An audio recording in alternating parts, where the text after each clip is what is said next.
Hello, and welcome back to Storytime with Eric Zimmer, where we last left off in Charlie in the Great Glass Elevator. They came across the Space Hotel USA and have gone into it, but everybody, including the President of the United States and his entire cabinet, think there's some astronauts from around the world who have decided to sabotage the hotel out of jealousy. Pretty silly. But it makes me wonder what's going to happen next. You ready? Alright. Let's begin.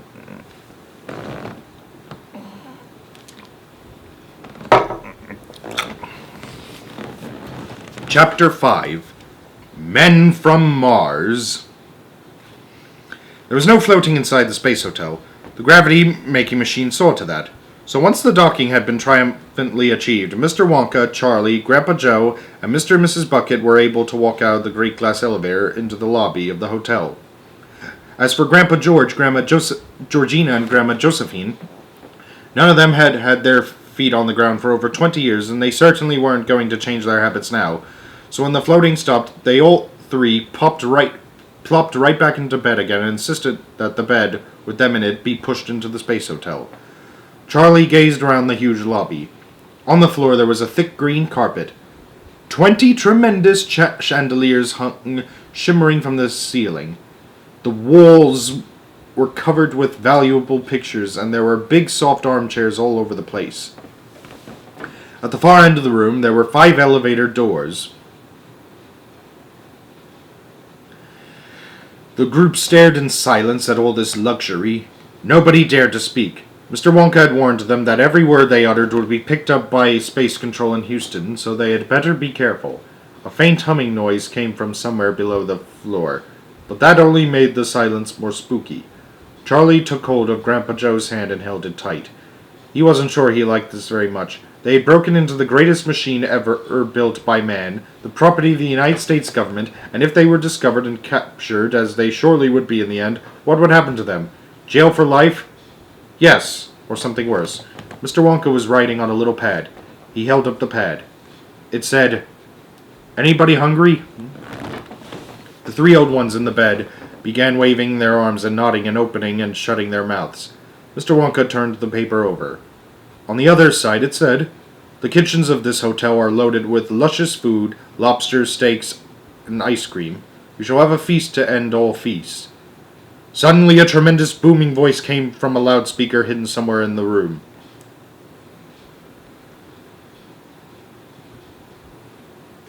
"Attention!" boomed the voice, and Charlie jumped. So did Grandpa Joe. Everybody jumped, even Mr. Wonka. "Attention, the 8 foreign astronauts. This is Space Control in Houston, Texas, USA. You are trespassing on American property. You are ordered to identify yourselves immediately. Speak now." "Shh," whispered Mr. Wonka, finger to lips. There followed a few seconds of awful silence. Nobody moved except Mr. Wonka, who kept saying, "Shh, shh." "Who are you?" boomed the voice from Houston, and the whole world heard it. "I repeat, who are you?" shouted the urgent, angry voice, and 500 million people crouched in front of their television sets waiting for an answer to come from the mysterious strangers inside the space hotel. The television was not able to show a picture of these mysterious strangers. There was no camera in there to record the scene. Only the words came through. The TV watchers saw nothing but the outside of the giant hotel in orbit, photographed, of course, by Shuckworth, Shanks, and Showler, who were following behind.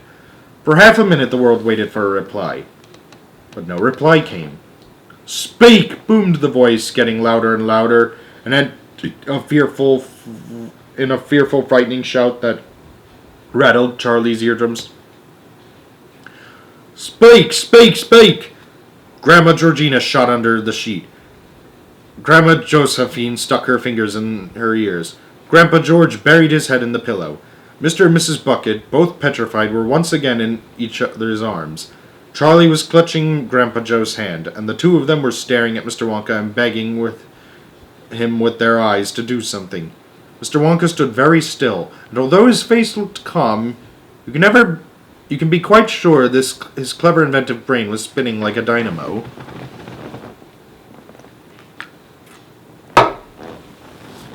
This is your last chance, boomed the voice. We are asking you once more, who are you? Reply immediately. If you do not reply, we shall be forced to regard you as dangerous enemies. We shall then press the emergency freezer switch and the temperature in the space hotel will drop to negative 100 degrees centigrade.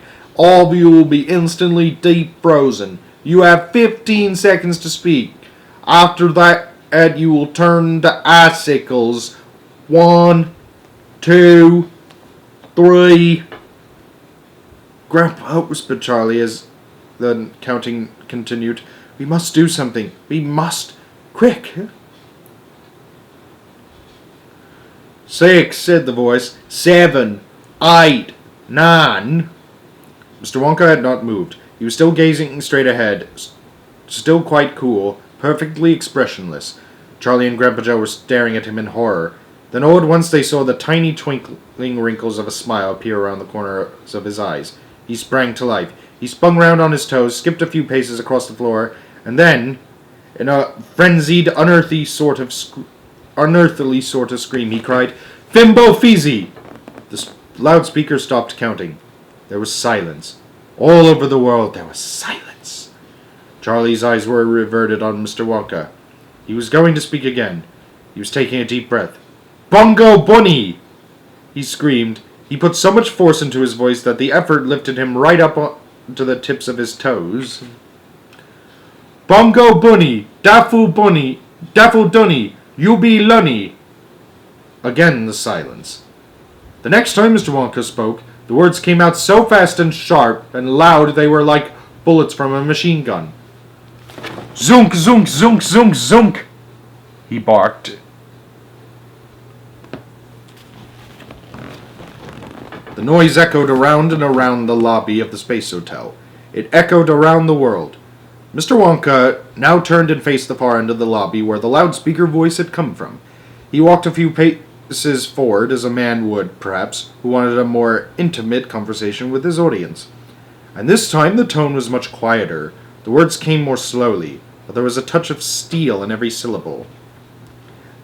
"Kirasuku malabuku, Weeby wise unyubi kuku, Alipenda kakamenda, Pans fordon info suspenda, Funekika kandarika, Weeby stronga, Ruby wika, Popo akota, Boru moka, Very risky you provoca, Kati moons und stars, Fanfanisha Venus Mars. Mr. Wonka paused dramatically for a few seconds. Then he took an enormous breath, and in a wild and fearsome voice, he yelled out,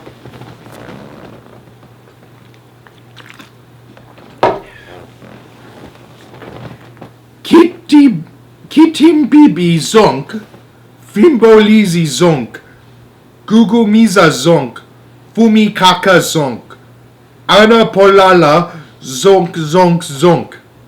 The effect of all this on the world below was electric. In the control room in Houston, in the White House in Washington, in palaces and city buildings and mountain shacks from America to China to Peru, the 500 million people who heard that wild and fearsome voice yelling out these strange and mystic words all shivered with fear before their television sets. Everybody began turning to everybody else and saying, "Who are they? What language was that? Where did they come from?"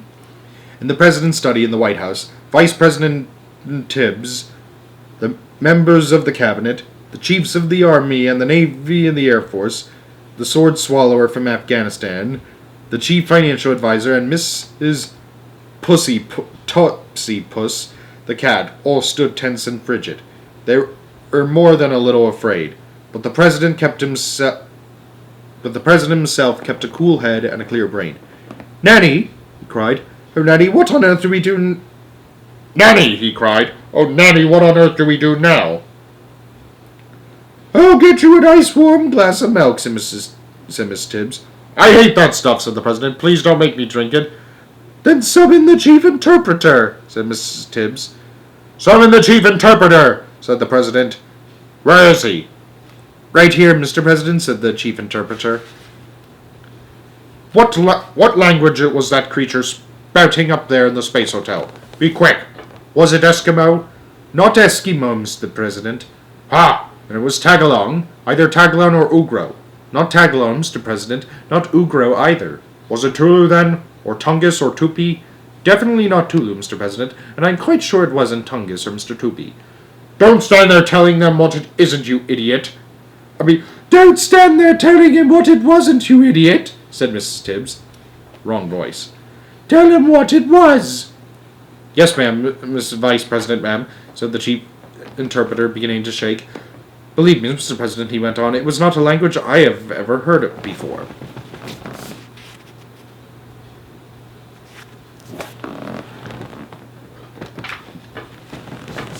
But I thought you knew every language in the world. I do, Mr. President. But I thought you knew every language in the world. I do, Mr. President. Don't lie to me, Chief Interpreter. How can you possibly know every language in the world when you don't know this one? It is not a language of this world, Mr. President. Nonsense, ma'am, barked Mrs. Tibbs. I understand some of it myself. These people, Miss Vice President, ma'am, have obviously tried to learn just a few of our easier words, but the rest of it is a language that has never been heard before on this earth. Screaming scorpions, cried the President. You mean to tell me they could be coming from somewhere else? Precisely, Mr. President. Like where? Said the President. Who knows, said the Chief Interpreter, but did you notice, Mr. President, that how they use the words Venus and Mars? Of course I noticed it, said the President, but what's that got to do with it? Aha! I see what you're driving at. Gracious me, men from Mars! And Venus, said the Chief Interpreter. That, said the President, could make for trouble. I say it could, said the Chief Interpreter. He wasn't talking to you, said Miss Tibbs. What do we do now, General, said the President. Blow him up, cried the General. You're always wanting to blow things up, said the President crossly. Can't you think of something else? I like blowing things up, said the General. I'm sure he does. It makes such a lovely noise. Woomph, woomph. Don't be a fool, said Miss Tibbs. If you blow these people up, Mars will declare war on us. So will Venus. Quite right, Nanny, said the President. We'd be truculated like turkeys, every one of us. We'd be mashed like potatoes. I'll take them on, shouted the Chief of the Army. Shut up, snapped Mrs. Tibbs. You're fired. Hooray, said all the other generals. Well done, Miss Vice President, ma'am. They must have not liked him. Miss Tibbs said, We've got to treat these fellows gently. The one who spoke just now sounded extremely cross. We've got to be polite to them, butter them up, make them happy. The last thing we want is to be invaded by men from Mars. You've got to talk to them, Mr. President. Tell Houston we want another direct radio link with the Space Hotel. And hurry! Chapter 6. Invitation to the White House. The President of the United States will now address you, announced the loudspeaker voice in the lobby of the Space Hotel. Grandma Georgina's head peeped cautiously out from under the sheets. Grandma Josephine took her fingers out of her ears, and Grandpa George lifted his face from the pillow. You mean he's actually going to speak to us, whispered Charlie. Shh, said Mr. Walker, listen. Dear friends, said the well-known presidential voice over the loudspeaker. Dear friends, welcome to Space Hotel USA. Greetings to the brave astronauts from Mars and Venus. Mars and Venus, whispered Charlie. You mean he thinks we're from shh, said Mr. Walker. He was doubled up with silent laughter, shaking all over and hopping from one foot to the other. You have come a long way, the President continued, so why don't you come here just a tiny bit farther and pay us a visit down here on our humble little Earth? I invite all 8 of you to stay with me here in Washington, D.C. as my honored guests. You could land that wonderful glass space machine of yours on the lawn in the back of the White House. We shall have the red carpet out and ready. I do hope you know enough of our language to understand me. I shall wait most anxiously for your reply. There was a click and the President went off the air. What a fantastic thing, whispered Grandpa Joe. The White House, Charlie. We're invited to the White House as honored guests. Charlie caught hold of Grandpa Joe's hands, and the two of them started dancing round and round the lobby of the hotel. Oh, look at them. Mr. Wonka, still shaking with laughter, went and sat down on the bed and signaled everyone to gather around close so they could whisper without being heard by the hidden microphones. "They're scared to death," he whispered. "They won't bother us any more now. So let's have that feast we were talking about, and afterwards we can explore the hotel." "Aren't we going to the White House?" whispered Grandpa Josephine. "I want to go to the White House and stay with the President." "My dear old Dotty Dumpling," said Mr. Wonka, "you look as much like a man from Mars as a bedbug. They know at once they've been fooled. We'd be arrested before we could say how do you do." Mr. Wonka was right. There would be no question of accepting the President's invitation, and they all knew it.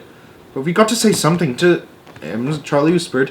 "He must be sitting down there in the White House this very minute waiting for an answer." "Make an excuse," said Mr. Bucket. "Tell him we're otherwise engaged," said Mrs. Bucket. "Ask him for a rain check," said Grandpa Joe. "You are right," whispered Mr. Wonka. "It is rude to ignore an invitation." He stood up and walked a few paces from the group.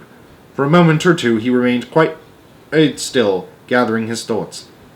Then once again Charlie saw those tiny twinkling smiling wrinkles around the corners of the eyes, and when he began to speak his voice this time was like the voice of a giant, deep and devilish, very loud and very slow.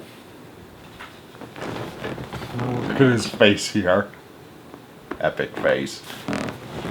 "In the quouchy quaggy sogmire, in the mashy midious harshland, at the witchy hour of gloomness, all the grobes come oozing home.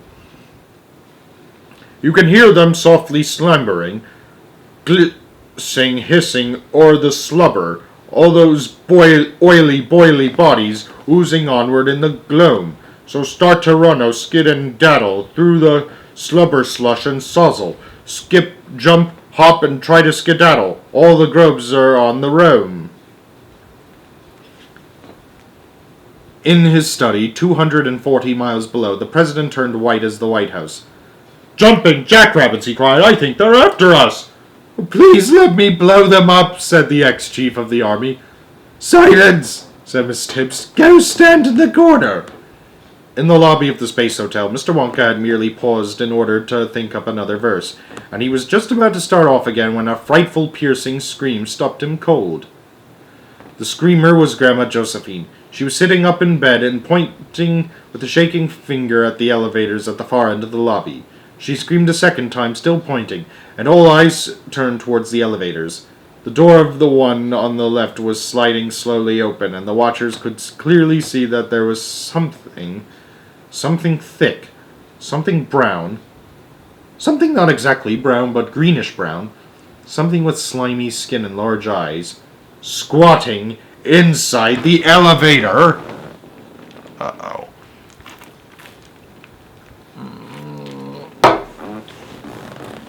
Chapter 7. Something Nasty in the Elevators. Grandma Josephine had stopped screaming now. She had gone rigid with shock. The rest of the group by the bed, including Charlie and Grandpa Joe, had become as still as stone. They dared not move. They dared hardly breathe. And Mr. Wonka, who had swung quickly around to look when the first scream came, was as dumbfounded as the rest. He stood motionless, gaping at the thing in the elevator, his mouth slightly open, his eyes stretched wide as two wheels. What he saw, what they all saw, was this.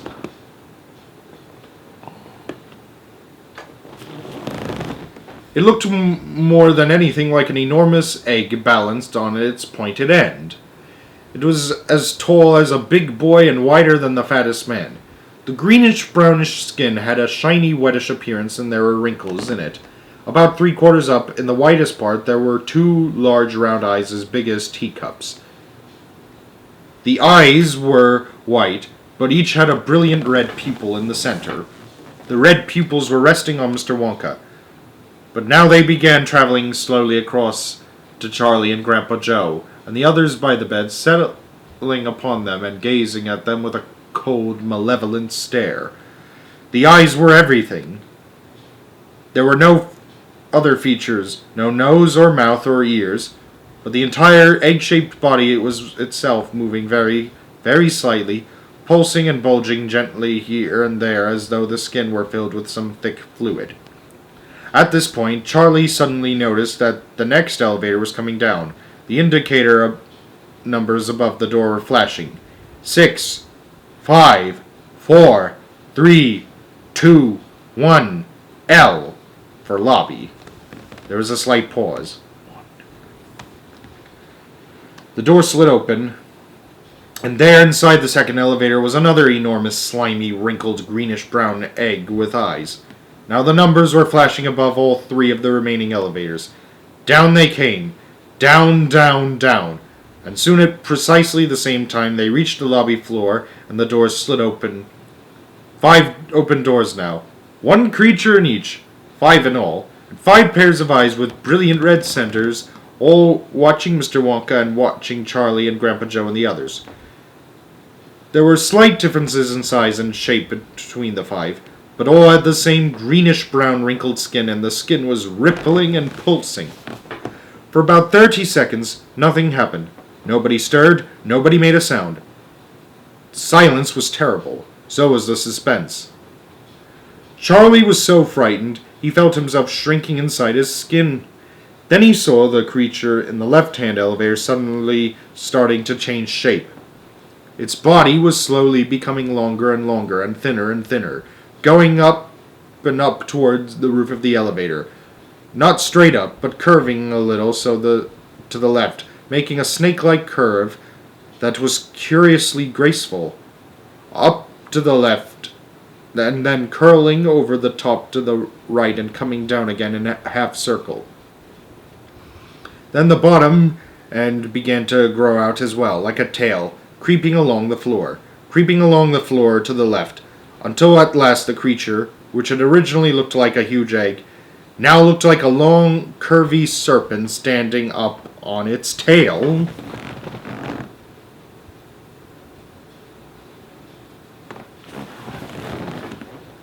Then the one in the next elevator began stretching itself in much the same way. And what a weird and oozy thing it was to watch. It was twisting itself into a shape that was a bit different from the first, balancing itself almost, but not quite on the tip of its tail. Then the 3 remaining creatures began stretching themselves all at the same time, each one elongating itself slowly upward, growing taller and taller, thinner and thinner, curving and twisting, stretching and stretching, curling and bending, and balancing either on the tail or the head, or both, and turned sideways now, so that only one eye was visible. When they had all stopped stretching and bending, this was how they finished up. Scram! Oh boy. Scram! Shouted Mr. Wonka. Get out quick! People have never moved faster than Grandpa Joe and Charlie and Mr. and Mrs. Bucket at that moment.